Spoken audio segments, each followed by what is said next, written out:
আল্লাহ পাক রব্বুল আলামিন এই দুনিয়াতে একজন নবী প্রেরণ করেছিলেন, যেই নবীর নাম হচ্ছে হযরতে দাউদ আলাইহিস সালাম।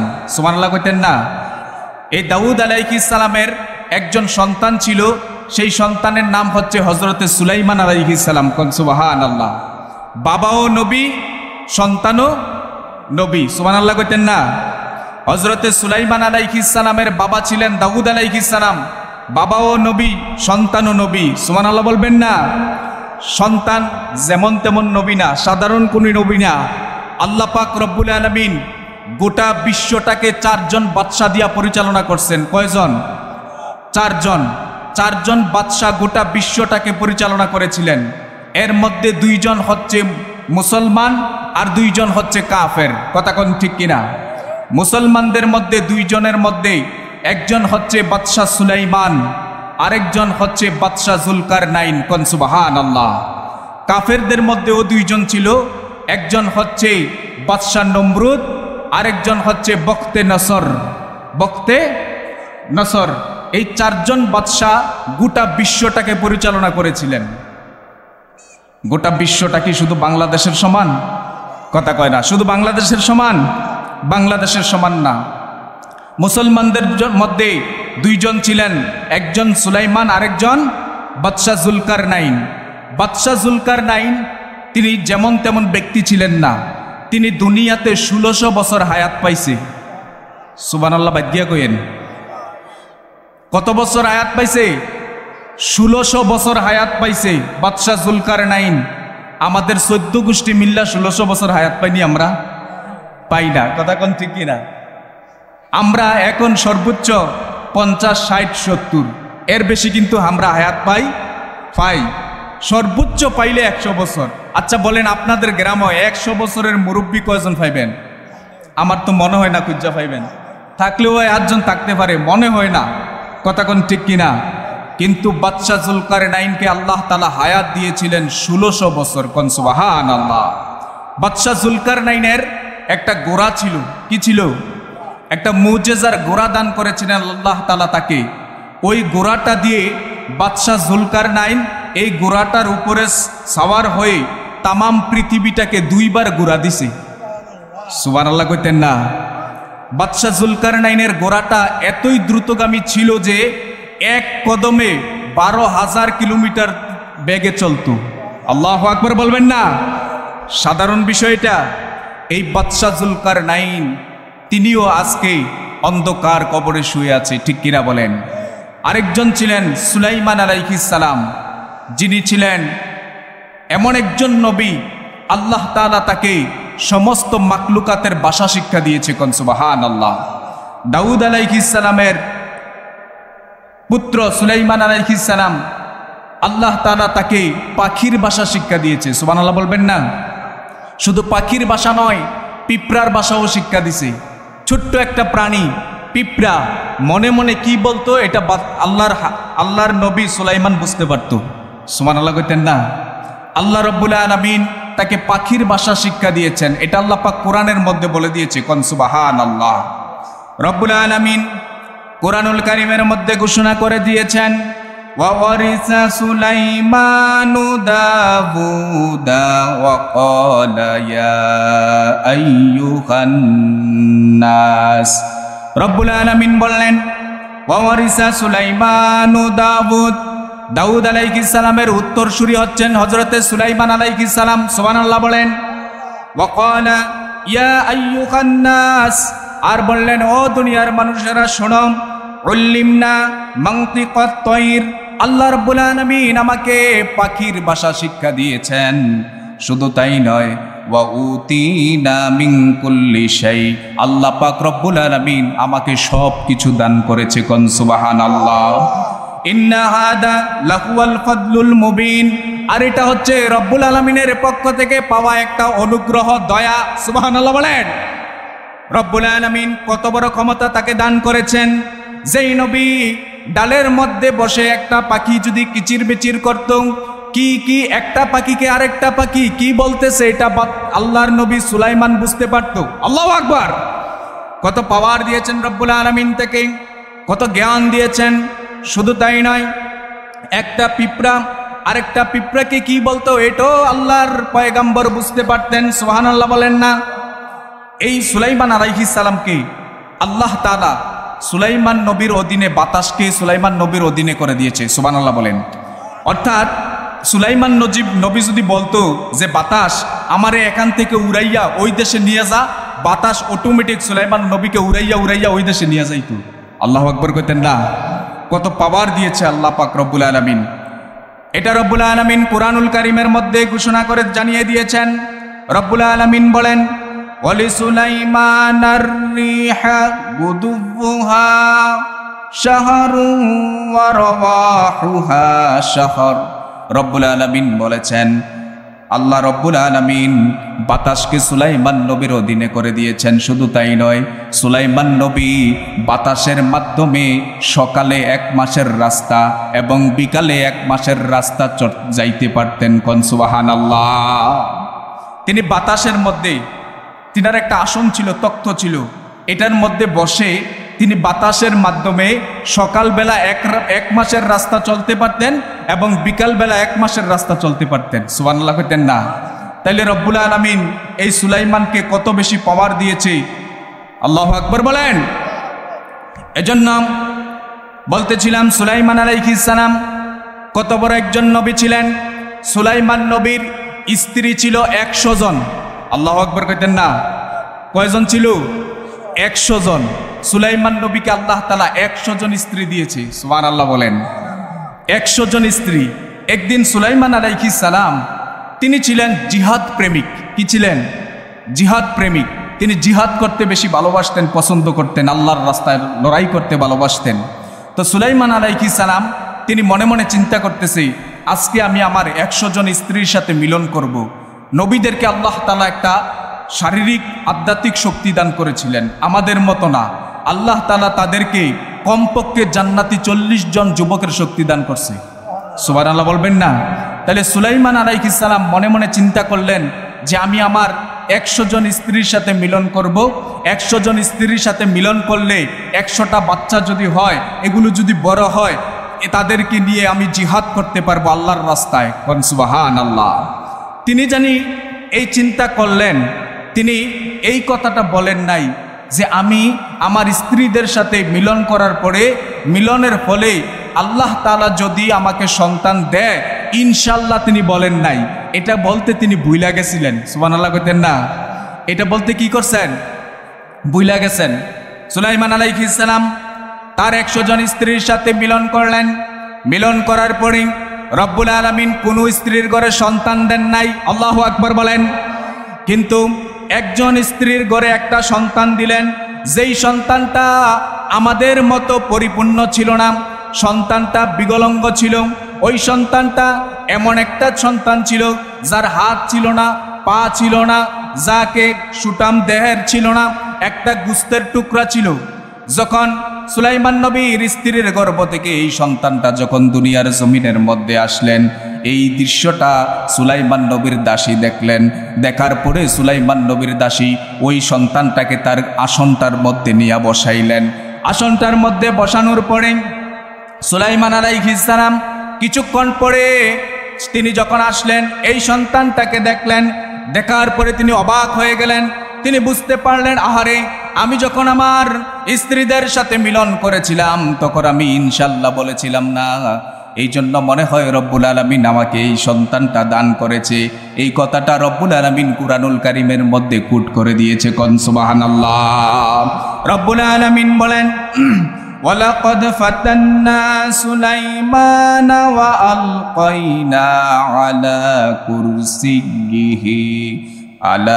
কুরসিয়িহি জাসাদান সুম্মা আনাব। রব্বুল আলামিন বলেন, আমি সুলাইমান নবীকে পরীক্ষা করেছি। আমি সুলাইমান নবীকে পরীক্ষা করেছি। শুধু পরীক্ষা করেন নাই, একটা নিষ্প্রাণ সন্তান তার চেয়ারের মধ্যে, তার আসনের মধ্যে দান করেছি। এই দৃশ্যটা থেকে সুলাইমান আলাইহিস সালাম তিনি আল্লাহর দিকে রুজু হয়ে গেলেন, আল্লাহর দিকে মাথাটাকে নত করে দিলেন। তিনি বুঝতে পারলেন আমি ইনশাআল্লাহ না বলার কারণে রব্বুল আলামিন হয়তো আমার কাজটা বেশি একটা পছন্দ করে নাই, এই জন্য রব্বুল আলামিন আমাকে একটা নিষ্প্রাণ সন্তান দান করেছে। আমরা যেই কোনো কাজ করার আগে যদি কোনো কাজ করি, ইচ্ছা পোষণ করি, তখন আমরা বলবো ইনশাআল্লাহ, আল্লাহ যদি তৌফিক দান করে এই কাজটা আমি করব। কথা কোন ঠিক কি না?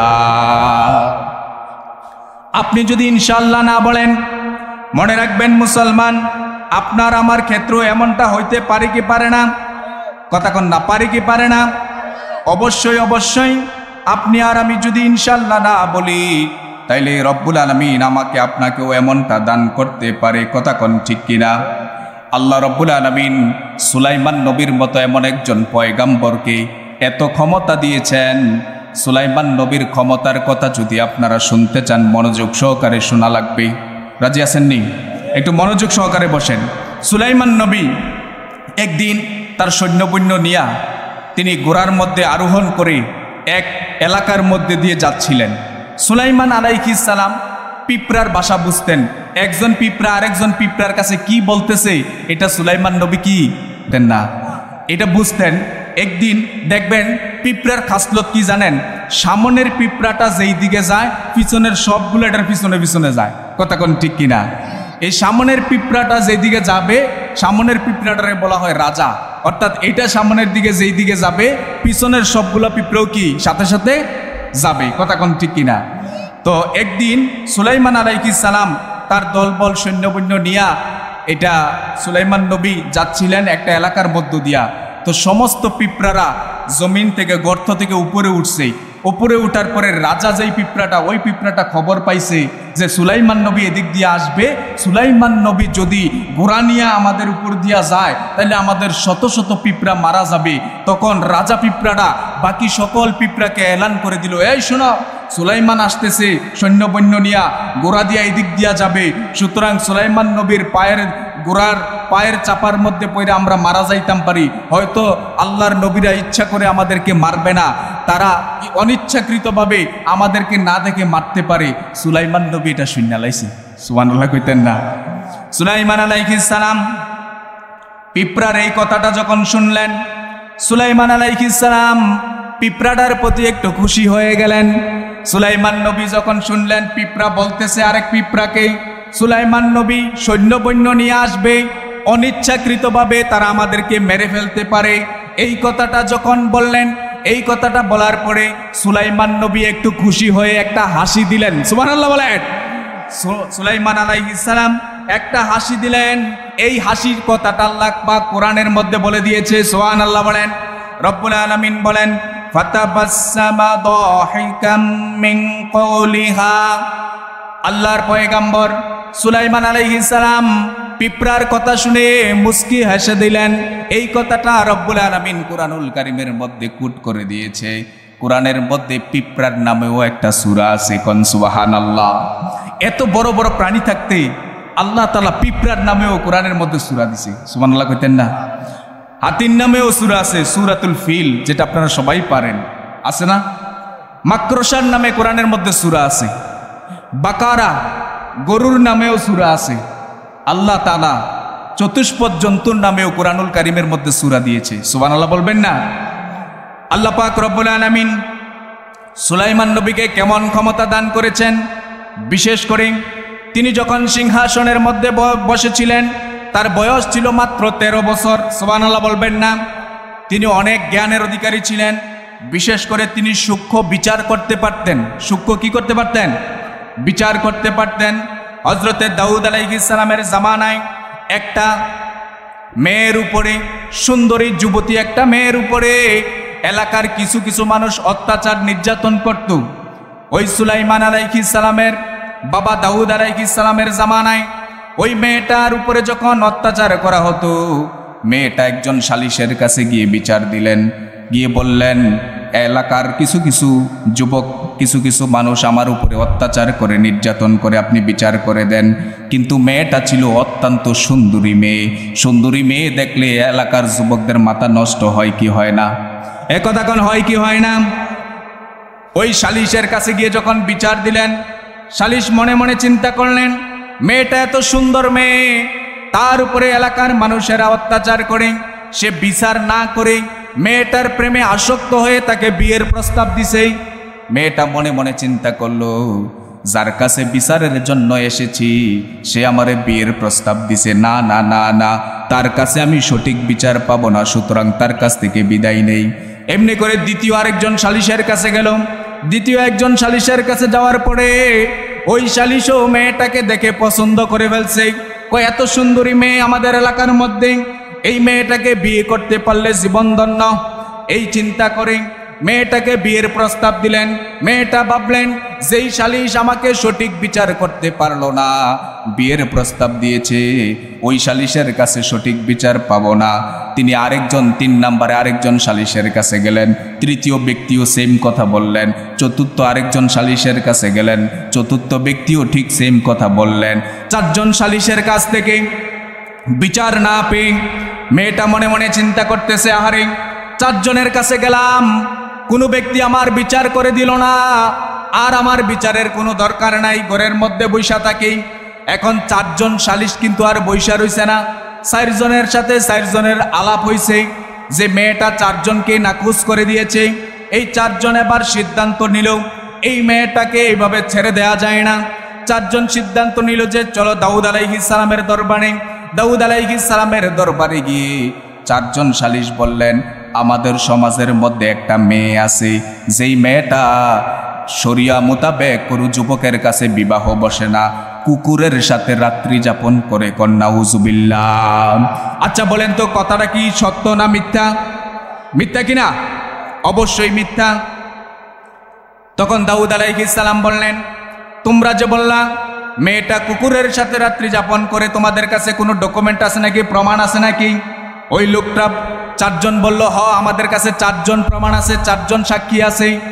অর্থলোভী সাক্ষী, এখনো মিথ্যা সাক্ষী দেয় এমন মানুষ সমাজের মধ্যে আছে না নাই? একটা চায়ের বিনিময়ে সাক্ষীটা মিথ্যা দেয় এমন আসামি প্রত্যেকটা গ্রামের মধ্যে আছে না নাই? মনে রাখবেন মুসলমান, রব্বুল আলামিন তাদেরকে কিন্তু কিয়ামতের ময়দানে ছেড়ে দিবে না, ঠিক কিনা বলেন? একটা চায়ের বিনিময়ে 200-500 টাকার বিনিময়ে বিচারটারে উল্টা ঘুরায়, আছে না নাই? মনে রাখবেন মুসলমান, ওই 4 জন বলল আমাদের কাছে 4 জন সাক্ষী আছে। বলল যে 4 জন সাক্ষীকে নিয়ে আসো। 4 জন সাক্ষীকে নিয়ে আসা হলো। আসার পরে ওই 4 জন সাক্ষী এবার দাউদ আলাইহিস সালামের সামনে সাক্ষী দিলেন যে হ্যাঁ, এই মেয়েটা একটা কুকুরের সাথে রাত্রি যাপন করে। নাউজুবিল্লাহ। 4 জন সাক্ষী দেওয়ার পরে দাউদ আলাইহিস সালাম বললেন, শোনো, এই মেয়েটাকে তার বুক পর্যন্ত মাটির নিচে পুঁতে ফেলে পাথর নিক্ষেপ করে মেয়েটাকে হত্যা করো। আচ্ছা আপনারা বলেন তো, বিচারটা কি ন্যায্য হয়েছে? কথা কয় না। ন্যায্য হয়েছে? ন্যায্য হয় নাই। এই রায় যখন হযরতে দাউদ আলাইহিস সালাম দিয়ে দিলেন, তখন 8 জন মিলে 4 জন সালিশ আর 4 জন সাক্ষী, এই 8 জন মিলে ফুর্তি আমোজ করে দাউদ নবীর দরবার থেকে বের হয়ে যাচ্ছেন। আর একজন অপরজনকে বলতেছে, মিথ্যা কথা বলে মেয়েটাকে ফাঁসাইয়া দিলাম। এই কথাটা যখন একজন আরেকজনকে বলতেছে, আওয়াজটা এমন হয় কেন? এই কথা যখন বলতেছে,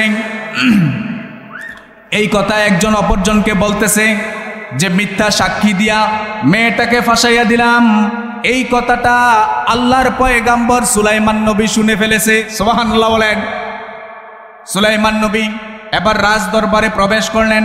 প্রবেশ করার পরে বাবাকে বলতেছে, ও বাবা, আপনি কিভাবে বিচার করেছেন? কয় মেয়েটাকে এই রায় দিয়েছি। সুলাইমান নবী বললেন, না বাবা, এভাবে বিচার হতে পারে না। কয় কেন? কয় আবার তাদেরকে ডাকান, নতুন করে বিচার করা হবে।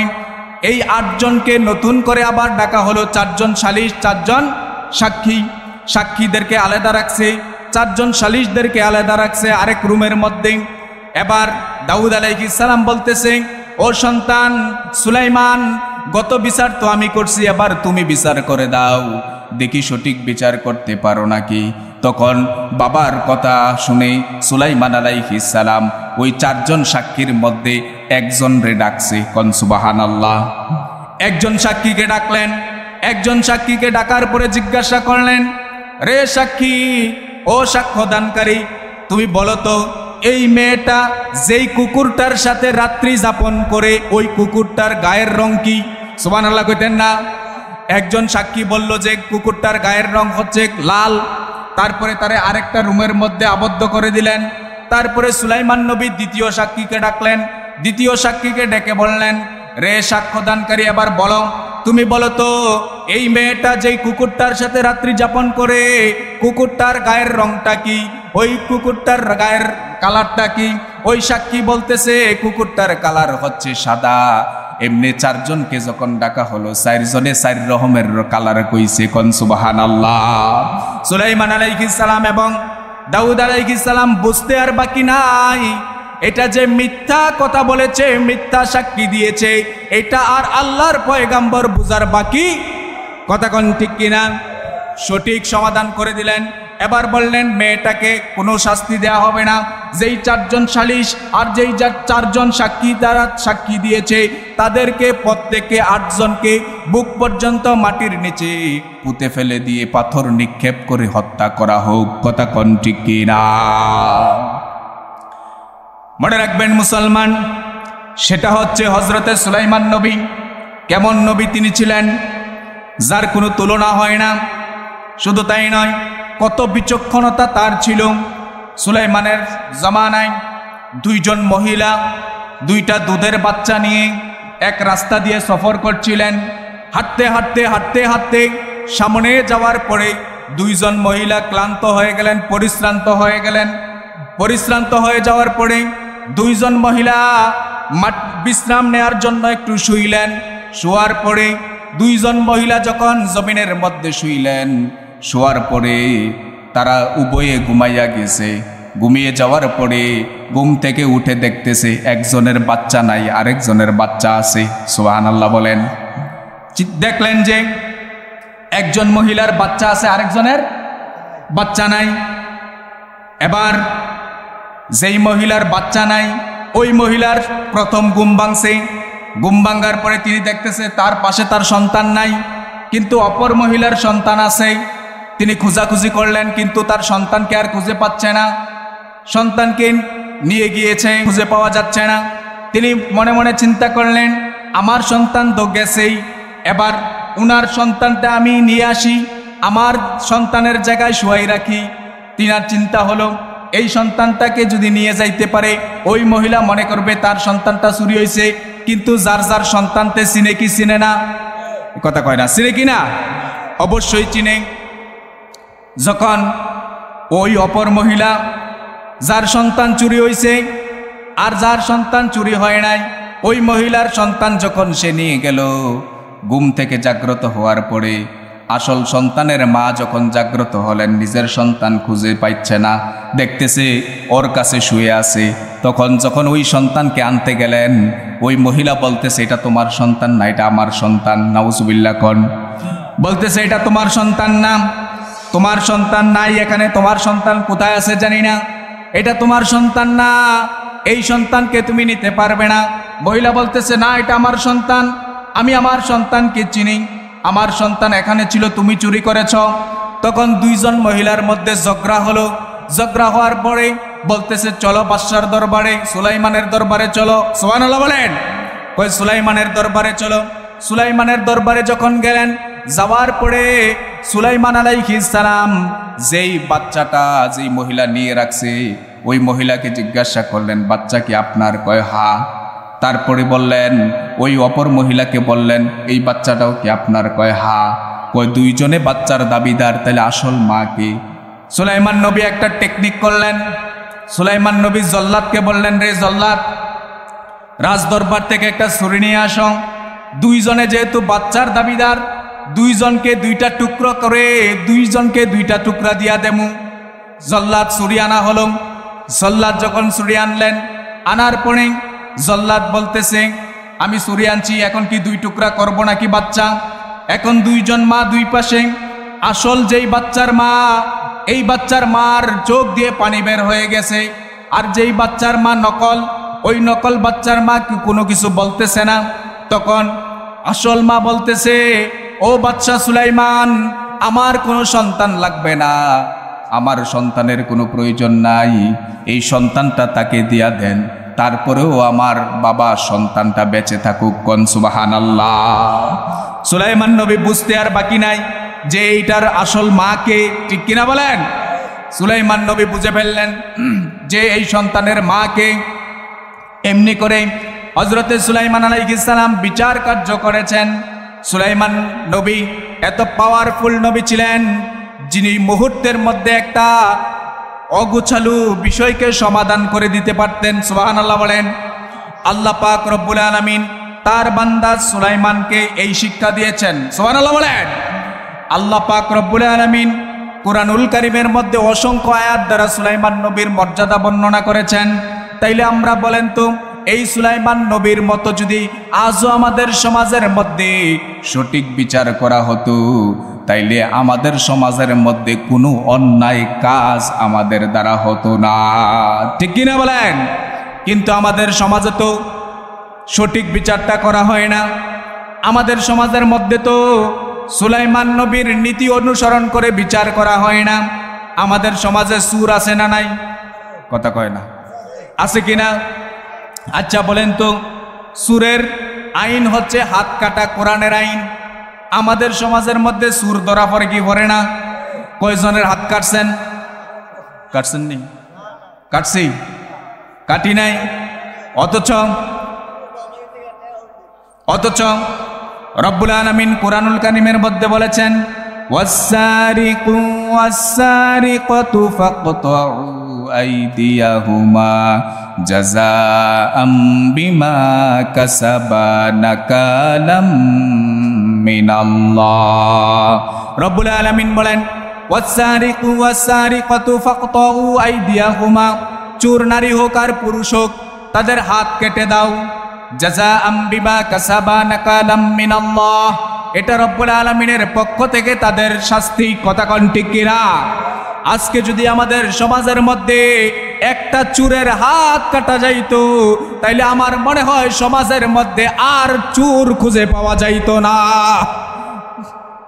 কিন্তু ভালো করে খেয়াল করেন, একটা চোরের হাত কাটা যদি আমরা দেখতাম, মানুষ তার দিকে তাকাইতো না, বলতো নিশ্চয় সে চুরির ধরা খাইছে, এই জন্য হাত কাটা গেছে। তার সাথে কেউ আত্মীয় করতো না, তারে কেউ সালাম দিত না, সমাজের মানুষ তারে সম্মান করতো না, সমাজের মানুষ তারে ইজ্জত করতো না, কোনো কিছুই করতো না।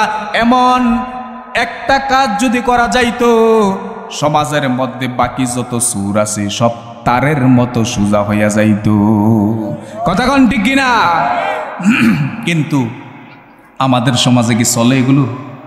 আহা, কথা কয় না, চলে না। আমাদের সমাজে এগুলো চলে না। আরে বাবা, সুরের দৈরে তো সুর কন যায় না। কথা কোন ঠিক কিনা? সুরের দৈরে তো সুর কন যায় না। এই জন্য মনে রাখবেন, একটা কথা কয় না আমাদের সমাজে, সুরের মার বড় গলা। কথা কোন ঠিক কিনা? সুরের আপনি সুর কইবে, এতে দেখবেন উল্টা আপনার সুর বানাইব। কথা কয় না, এতে উল্টা আপনার সুর বানাইব। এমন আছে না নাই? অনেক আছে, বহুত আছে। কথা কোন ঠিক কিনা? কিন্তু একটারে উচিত শিক্ষা দিতে পারলে বাকি সবগুলা সোজা হয়ে যেত। ঠিক কিনা বলেন? এজন্য মনে রাখা লাগবে বাবা, আমাদের চরিত্রকে গঠন করতে হবে, নবীদের রঙে রঙিন করতে হবে। ঠিক কিনা বলেন? নবীদের চরিত্রের মতো চরিত্র গঠন করার দরকার আছে না নাই? কথা কন না, আছে না নাই? অবশ্যই তাদের চরিত্রের মতো চরিত্র আমাদেরকে গঠন করতে হবে। বিশেষ করে অনেক যুবক ভাইয়েরা বসেছেন, আমি আপনাদেরকে অনুরোধ করে বলবো, হ্যাঁ যুবক ভাই, আপনি যদি পরিবর্তন হয়ে যান, আমি বলবো সমাজ পরিবর্তন হয়ে যাবে। ঠিক কিনা বলেন? যুবকরা পরিবর্তন মানে সমাজ পরিবর্তন। যুবকরা যদি চাইতো আজকে এখানে গানের আয়োজন করতে পারতো কি পারতো না? কিন্তু তারা জান্নাতের বাগান সাজিয়েছে। যুবকরা যদি চাইতো মমতাজের মতো নর্তকী আইনা এখানে গান করতে পারতো, হাজার হাজার মানুষ হইতো, লক্ষ লক্ষ মানুষের ঢল নামতো, কিন্তু সব হইতো নি না গুনাহ হইতো? কথা কন না, গুনাহ হইতো কিনা? গুনাহ হইতো।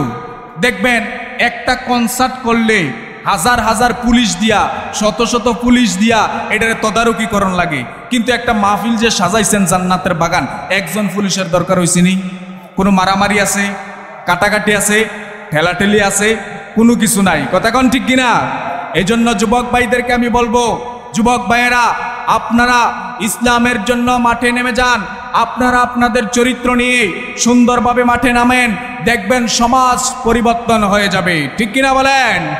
যুবকরা পরিবর্তন মানে সমাজ পরিবর্তন, আর যুবকরা ঠিক নাই যেই সমাজে, এই সমাজ হচ্ছে অধপতন। কথা কোন ঠিক কিনা? যুবকরা পারে না এমন কোনো কিছু কাজ নাই, যুবকরা সব জয় করতে পারে। ঠিক কিনা বলেন? কারণ যুবকরা যুগে যুগে ইসলামের পক্ষে কাজ করেছে। এই জন্যই তো আল্লাহর হাবিব যুবকদেরকে অনেক বেশি ভালোবাসতেন। যুবকেরা এই জন্য যৌবনকালের ইবাদতটার গুরুত্ব অনেক বেশি। ঠিক কিনা বলেন? 7 শ্রেণীর মানুষদেরকে রব্বুল আলামিন আরশের নিচে ছায়াদান করবে। কয় শ্রেণীর? 7 শ্রেণীর। এর মধ্যে এক শ্রেণী হচ্ছে ওয়াশাবুন নাশা ফি ইবাদাতিল্লাহ, ওই যুবক যে তার যৌবনকালে আল্লাহর ইবাদতে মগ্ন থাকে। কোন সুবহানাল্লাহ। যৌবনের ইবাদতটা আল্লাহর কাছে বেশি দামি। ঠিক কিনা বলেন? কারণ সবাই জানি আমরা গুনাহ করে যৌবনকালে সবচাইতে বেশি। ঠিক কিনা বলেন? যৌবনকালে গুনাহ করতে মন চায়, যৌবনকালে বিভিন্ন জায়গায় দৌড়াইতে মন চায়। এই যে দাড়ি পাকা মুরব্বী বাবা বসে আছে, চাইলেও যুবকদের মতো দৌড়াইতে পারতো না। পারবো নাকি? এই যে মুরব্বী বসে রয়েছে, চাইলেও কি যুবকদের মতো শক্তি আবার ফিরিয়ে আনতে পারবো? পারবো? এই এনার্জি ফিরিয়ে আনতে পারবো? পারবে না। এই মুরব্বী বাবা যদি এখান থেকে ব্রাহ্মণপাড়া হাইটা যায়, তার অনেক সময় লাগবে, কিন্তু একটা যুবক চাইলে একটা দৌড় দিয়ে ব্রাহ্মণপাড়া বাজারে হাজির হইতে পারবো। পারবো কি পারবো না? এজন্য এই যুবকদের রক্ত ইসলামের পক্ষে। সব সময় ইতিহাসের মতো ঐতিহাসিকরা যুবকদেরকে সবচাইতে বেশি ভালোবাসতেন, কারণ মাজ আর মুআব্বাস তারাও ছিল যুবক। ঠিক কিনা বলেন? তাদের কারণে ইসলামের পতাকা উত্তীর্ণ হয়েছে কিনা?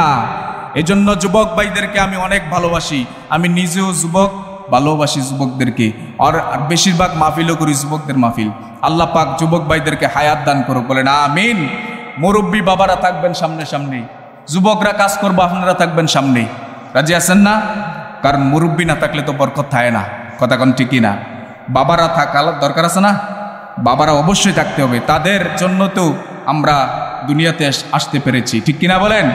তাদের কারণেই তো আমরা দুনিয়াতে আসতে পেরেছি। তারা না থাকলে কি আমরা আসতে পারতাম? পারতাম না। এই জন্য মনে রাখবেন মুসলমান, আমি যে কথাগুলো বলেছি ভালো করে খেয়াল করবেন। আল্লাহ রব্বুল আলামিন আমাদেরকে যেন আমাদের চরিত্রকে যেন একজন আদর্শবান পুরুষ হিসেবে গড়ে তোলার তৌফিক দান করে, বলেন আমিন। আর বিশেষ করে আরেকটা কথা হচ্ছে, 5 ওয়াক্ত নামাজ পড়তে হবে। কথা কোন ঠিক কিনা? 5 ওয়াক্ত নামাজ পড়ার দরকার আছে না নাই? অবশ্যই পড়তে হবে। নামাজ না পড়লে যুবক ভাই আপনার চরিত্র পরিবর্তন হবে না। কথা কোন ঠিক কিনা? এমনভাবে নামাজ পড়তে হবে খুশু খুজুর সাথে, আল্লাহর সাথে যেন দিদার করা যায়, এমনভাবে নামাজ পড়তে হবে। কথা কোন ঠিক কিনা? আমরা যে যুগে যুগে ইমামগণ, আইম্মায়গণ তাদের জীবনী তালাশ করলে আমরা দেখতে পাই যে কত সুন্দর করে তারা নামাজ পড়ছে। সুবহানাল্লাহ বলবেন না? ইমাম বুখারী রহমাতুল্লাহি আলাইহি তিনি একদিন রাতের বেলা নামাজের মধ্যে দাঁড়িয়ে গেলেন। নামাজের মধ্যে দাঁড়ানোর পরে সকাল যখন হয়ে যাবে, এই মুহূর্তে তিনার পিঠের মধ্যে ব্যথা করতেছে। সুবহানাল্লাহ বলেন। বুখারী রহমাতুল্লাহি আলাইহি খাদেমকে বলতেছে, রে খাদেম, দেখতো আমার পাঞ্জাবিটা একটু উপরে উঠাই, আমার পিঠের মধ্যে কি। খাদেমটা দেখতে পাইলেন ইমাম বুখারী রহমাতুল্লাহি আলাইহির পিঠের মধ্যে একটা বিচ্ছু কামড়াইতে কামড়াইতে পিঠটা জাজরা করে ফেলছে। আল্লাহু আকবার। খাদেম বলতেছে, ওগো ইমাম, আপনার পিঠের মধ্যে তো একটা বিচ্ছু কামড়াইতে কামড়াইতে লাল করে ফেলেছে, আপনি কি টের পান নাই? ইমাম বুখারী রহমাতুল্লাহি আলাইহি তিনি বলতেছে, রে খাদেম শুন, নামাজের মধ্যে যখন দাঁড়িয়েছিলাম আল্লাহ পাকের কোরআনুল কারীমের একটা সূরা তেলাওয়াত করতেছিলাম। আল্লাহ পাকের কোরআনের একটা সূরার মধ্যে আমি এতটা মজা পাইতেছিলাম, যেই মজার কারণে বিচ্ছু যে আমার পিঠের মধ্যে কামড়াইতেছে এটা আমি টের পাই নাই। সুবহানাল্লাহ বলে। খাদেম বলতেছে, ওগো ইমাম, এত বেশি করে কামড়াইলো, আপনি একটুও টের পান নাই? বলে, আমি আল্লাহর কোরআনের মজা পেয়ে ফেলছিলাম, নামাজের মজা পেয়ে ফেলছিলাম, এই জন্য আমি টের পাই নাই, এই জন্য আমি বুঝতে পারি নাই। আমার পিঠের মধ্যে যে পিচ্চু কামড়াইতেছে কোন সুবহানাল্লাহ। এমন নামাজ পড়ার দরকার আছে না নাই? আমরা নামাজ পড়ি, দাঁড়াই মসজিদে, মন্ডা থাকে বাজারের মধ্যে, একথা কোন ঠিক কিনা? দাঁড়াই মসজিদে, মন্ডা থাকে কই? চা দোয়ানো, চা হোস্টেলের মধ্যে বৈশা যেই ফাকনা ফাকনা কথা আমরা কই, কথা কোন ঠিক কিনা? এটা কি মিছা কথা কইতাছি নাকি? আর চা হোস্টেলের মধ্যে দুনিয়ার মুফতি মুহাদ্দিসরা বসে, কথা কোন ঠিক কিনা? চা হোস্টেলের মধ্যে যত ধরনের ফতুয়া দেয় কোন হুজুররাও এত ফতুয়া পারে না, কথা কোন ঠিক কিনা? চা হোস্টেলের মধ্যে বৈশা এই বাড়ির অমুকে এই করছে, এই বাড়ির অমুকে এই করছে, এইজনে এই করছে, এইজনে এই করছে, এই বেটার মাইয়া এইখানে এই করছে, এই করছে, দুনিয়ার গিবত চা হোস্টেলের মধ্যে বৈশা আমরা করি, এই কথা কোন ঠিক কিনা? এই গিবত আমাদের চা হোস্টেলগুলোর মধ্যে আছে না নাই? বাবা, আপনি কার গিবত করতেছেন? কার গিবত করতেছেন? অন্যের গিবত করা তো মৃত ভাইয়ের গুস্ত খাওয়ার সমতুল্য, নাউজুবিল্লাহ পড়েন। তাহলে কেন আপনি অন্যের গিবত গাইবেন? অন্যের গিবত গাইবেন? অন্যের গিবত গাইলে আপনার আমলটা শূন্য হয়ে যাবে, কথা কোন ঠিক কিনা? আপনি আমল শূন্য হয়ে যাবেন, এই জন্য অন্যের গিবত গাওয়া যাবে না, কথা কোন ঠিক কিনা? অন্যের গিবত গাইলে নিজের আমল পাতলা হইয়া যায়, এটা আমাদের বুঝার দরকার আছে, কথা কোন ঠিক কিনা? এই জন্য গিবত করা যাবে না। কেন গিবত করবেন আরেকজনের? আরেকজনের গিবত কেন করবেন আপনি? আহা, নিজের চিন্তা করে তো আমরা কুলাইতাম পারি না, আরেকজনের চিন্তা করে লাভ আছে, কথা কন? আরেকজনের চিন্তা করার দরকার আছে বাবা? কোনো দরকার নাই। নিজেই তো বালা না, নিজে নামাজ পড়ে না, আরেকজনের গিবত করে, নিজে সুদ খায়, আরেকজনের কথা বলে, নিজে ঘুষ খায়, আরেকজনের সমালোচনা করে, ঠিক কিনা বলেন? এটা মনে রাখা লাগবে, এগুলো করা যাবে না, কথা কোন ঠিক কিনা? আরেকটা কথা বলে শেষ করে দেব, আমাদের সমাজে বিয়া হয় কি হয় না, কথা কোন? বিয়া হয় কি হয় না? বিয়া বাড়িতে ডিজে গান চলে কি চলে না? এ কথা কোন, চলে কি চলে না? এগুলো কি চলবে না বন্ধ হবে? বন্ধ হবে কিনা বলেন? এই ডিজে গান আমাদের সমাজে আমরা চালাইতে চাই না। আমাদের কাছে আইসা দোয়া চাই, হুজুর একটু দোয়া করেন, আমার নাতিটা একটু ফাইজলামি করে, আমার সন্তানটা একটু ফাইজলামি করে। আরে ফাইজলামি তো করবোই, আপনি তার বাপের এসে বিয়া করাইছেন, এটাই তো শুরু করছেন ডিজে গান দিয়া, তো তে ফাইজলামি করতো না, কিতা করবো? এ কথা কোন ঠিক কিনা? এই ডিজে গান বন্ধ হবে কিনা বলেন? অবশ্যই এগুলো বন্ধ করতে হবে। আপনারা মনে রাখবেন, যেই বিয়া বাড়িতে ডিজে গান চলবে ওই জায়গার মধ্যে দাওয়াতে যাইবেন না, এ কথা কোন ঠিক কিনা? আপনি আপনার বিয়েটা আপনি শুরুটাই করছেন হারাম কাজ দিয়া, তো আপনার পরবর্তীটা ভালো হইব কিভাবে? কথা কন না, পরবর্তী ভালো হবে কিভাবে? ভালো হবে? ভালো হবে না। এই জন্য আপনাকে সুন্নত তরিকা অনুযায়ী বিয়া করতে হইব, ঠিক কিনা বলেন? সুন্নত তরিকা অনুযায়ী বিয়া করলে আপনার স্ত্রী যদি পর্দা পশিদা করে, তাহলে ওই মায়ের গর্ভ থেকে আব্দুল কাদের বের হবে, সুবহানাল্লাহ বলেন। আব্দুল কাদের এইভাবে বের হয় নাই, বড় পীর আব্দুল কাদের জিলানী এইভাবে বের হয় নাই।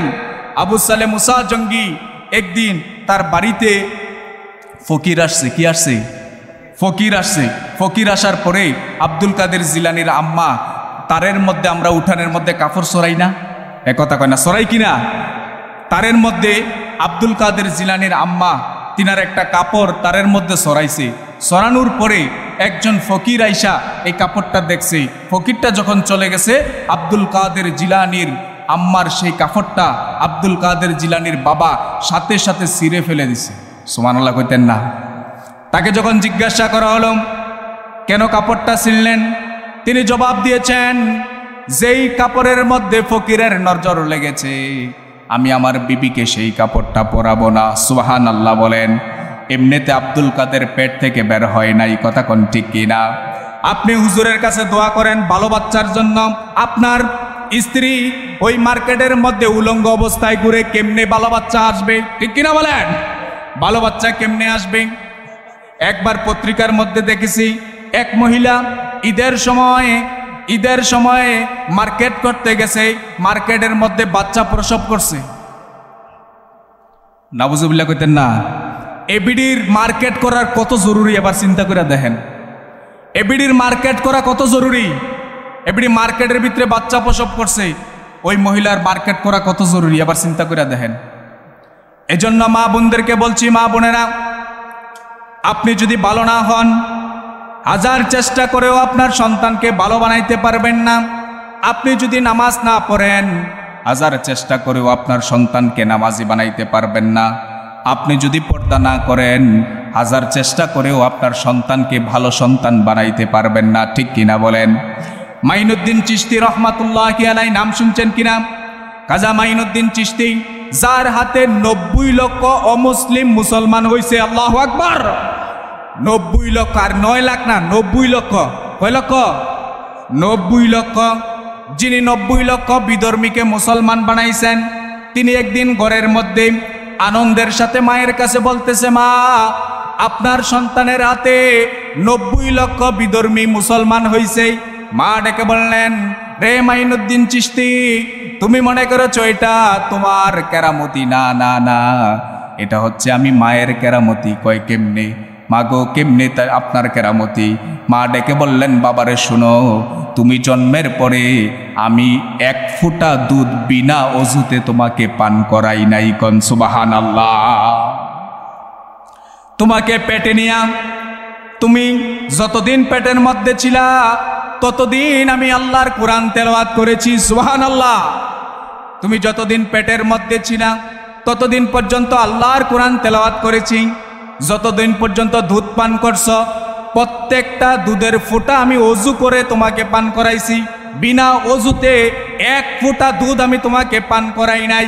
এমনি তোমার জবানের এত দাম হইছে না। সুবহানাল্লাহ বলে। এই জন্য মাইনুদ্দিন চিশতির মতো সন্তান যদি জন্ম দিতে চান, একটা ভালো মা আনতে হবে। ঠিক কিনা বলেন? আপনি যদি ভালো একটা সন্তানের বাবা হতে চান, ভালো একটা মা আনেন, ভালো একটা সন্তানের বাবা হতে পারবেন। আর ভালো মা না আনলে ভালো সন্তানের বাবা হওয়া যায় না। কথা কোন ঠিক কিনা? এই জন্য মুসলমান মনে রাখা লাগবে, আমাদের মা বোনদেরকে ভালো করে বলছি, মা বোনেরা, নিজের চরিত্রটাকে ঠিক করেন, ভালো করেন। আপনি যদি আপনার চরিত্রকে হেফাজত করতে না পারেন, তাইলে কিন্তু আপনার ছেলে সন্তানও ভালো হবে না। কথা কোন ঠিক কিনা? এই জন্য নিজের চরিত্রকে সেভ করার দরকার আছে না নাই? কথা কোন না ভাইয়েরা? আছে না নাই? আপনারা কি খারাপ, বিরক্ত লাগতেছে আপনাদের? এই জন্য আপনাদের অল্প সময়ের মধ্যে যেই কথাগুলো বলছি, 1-1.5 ঘন্টার মধ্যে, আমরা এগুলো পালন করতে চাই কি চাই না? এই কথা বলেন, চাই কি চাই না? আল্লাহ পাক তৌফিক দান করুক, বলেন আমিন। এই মাহফিলটা যেন আল্লাহ পাক কবুল করে এবং কিয়ামত পর্যন্ত কায়েম আর দায়েম রাখে, আমরা চাই কিনা? কথা কোন না মুরব্বী বাবারা? চাননি? এখানে মাহফিল না হইয়া গানের কনসার্ট হইলে পারতো না? পারতো কিনা বাবা? পারতো কিনা? অবশ্যই পারতো। যুবকরা পারে না এমন কোনো জিনিস নাই, মুরব্বীরা বাধা দিয়েও রাখতে পারে না। কথা কোন ঠিক কিনা? কিন্তু এখানে জান্নাতের বাগান সাজানো হয়েছে। এখানে এখন মাগরিব থেকে শুরু করে রাত 12টা পর্যন্ত শুধু কোরআন হাদিসের আলোচনা হবে।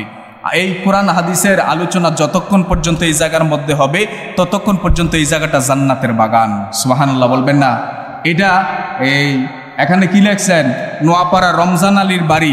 এখন আর রমজান আলীর বাড়ি নাই, এটা হচ্ছে জান্নাতের বাগান। সুবহানাল্লাহ।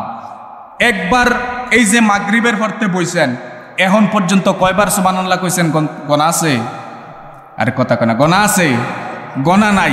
একবার সুবহানাল্লাহ বললে আসমান থেকে জমিন পর্যন্ত যে দূর ফাঁকা জায়গা আছে, এই দূর সওয়াবে পরিপূর্ণ হয়ে যায় একবারই।